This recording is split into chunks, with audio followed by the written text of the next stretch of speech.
Torture in the Middle Ages, an inconvenient truth. Subscribe to the channel Lived History if you are interested in these videos, and leave a like. The Middle Ages are often described as a time of brutality and obscurantism, marked by violence and superstition. Among the most disturbing aspects of that period, medieval tortures occupy a prominent place. Used to punish, extracting confessions or inflicting suffering represent one of the most chilling pages in the history of humanity. In this article, we will explore some of the most widespread tortures, their instruments, and the historical context in which they were applied. Between the ancient law of retaliation and the abolition of the death penalty, the Middle Ages were a time when justice was often synonymous with extreme suffering. The way a society punishes its members is a clear indicator of its level of civilization, and, in the Middle Ages, punishment took the form of brutal torture. Heretics, witches, and even debtors could be condemned to a terrible fate, undergoing tortures specifically designed to inflict the greatest possible pain. In 1252, Pope Innocent officially authorized the use of torture in trials against heretics within the Inquisition. Those who confessed were forced to repent and publicly declare their guilt. For the most serious crimes, burning at the stake was the most feared punishment. By burning the body of the condemned, the possibility of resurrection on the Day of Judgment was denied. One of the most famous instruments was the Nuremberg Virgin, a sarcophagus lined with blades that struck non-vital organs such as the liver, eyes, and kidneys. The victim remained conscious for as long as possible, prolonging the agony until death. The torture table required the condemned to be tied up and stretched by means of rollers that pulled hands and feet, until causing dislocations and broken bones. With the wheel instead, the prisoner was tied to a large wheel, and his bones were broken with a stick. The tortured body was then exposed in public as a warning. One of the most cruel practices was the saw torture, in which the victim was hung upside down and sawed in two along the longitudinal axis. Blood flowed to the head, keeping the condemned conscious until the last moments of life.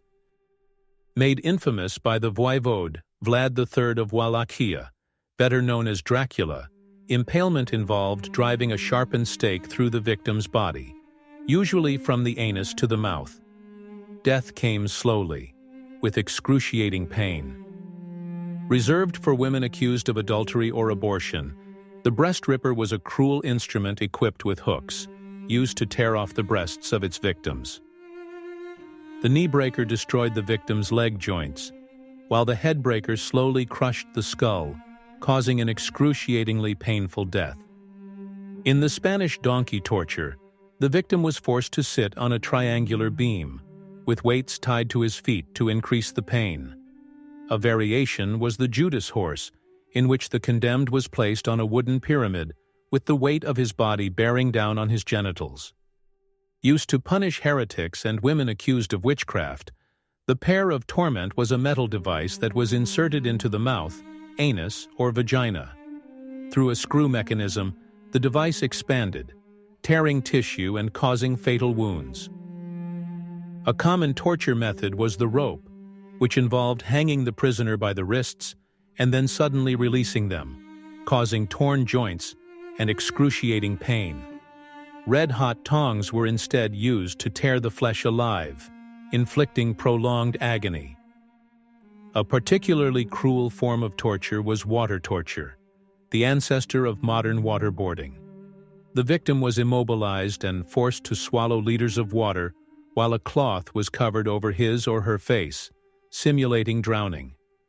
A variant involved the use of soap, hence the saying, "Rinse your mouth out with soap." Medieval torture was not limited to pure physical violence. Public humiliation was often an integral part of the punishment, inflicting equally devastating psychological torment. Exposure to collective derision. The punishments carried out in the squares and the distinctive signs imposed on the condemned served to terrorize and control the population. Among the cruelest tortures were boiling and frying in boiling water or oil, carried out in front of horrified crowds to reinforce the idea of a merciless and incontestable justice. Women, in particular, were often subjected to exemplary punishments, the severity of which varied according to social class and local laws. Noble women could be exiled or forced to pay large fines, while common women suffered much more cruel punishments, including forced labor, slavery, or the death penalty. For crimes considered serious, such as adultery or witchcraft, punishments could include stoning, public flagellation, or branding with symbols of infamy, such as the letter A for adulteresses or W for prostitutes. Despite the injustices of a deeply patriarchal system, some women managed to emerge as influential figures, defying the conventions of the time. However, most lived in the shadow of a society that considered them easy scapegoats to appease fears and prejudices. What were the most common tortures in the Middle Ages? Among the most common were the rope, lifting and releasing the condemned to dislocate the joints; the bar, painful compression of the ankles between iron bars; red-hot pincers, used to tear off living flesh; the Iron Maiden, Nuremberg Maiden, a sarcophagus with internal blades; the board and wheel, methods of breaking the bones of the condemned; the saw, used to split the victim's body in two; impalement, a stake was driven through the body from side to side; the breast ripper, a torture inflicted on women accused of adultery or abortion; the knee breaker and head smasher, devices designed to destroy bones and skulls; the Spanish donkey and Judas horse, devices that used the body's weight to inflict pain; the torment pear, a device that tore open the mouth, anus, or vagina. What were the most atrocious tortures? Among the worst were the saw, which sawed the condemned slowly while he was conscious; impalement, a slow and agonizing death inflicted with a sharpened stake; breast tearing, an instrument of extreme cruelty used to punish women. What was the pear of torment? It was a pear-shaped metal instrument that, inserted into the victim's mouth, anus, or vagina, would gradually open thanks to a screw mechanism, causing tears, fractures, and unbearable pain. How were women impaled? Impalement was a brutal form of torture in which a sharpened stake was inserted into the anus or vagina, through the body, and out through the mouth or chest. The process was extremely slow and painful, and the victim could be left in agony for hours, if not days. Are there countries that still use torture? Although internationally banned, torture is still practiced in some countries as a method of punishment or to extract confessions. Countries where torture is still reported include North Korea, Iran, Syria, and Sudan. When was torture banned? In Europe, torture began to be abolished in the 17th and 18th centuries.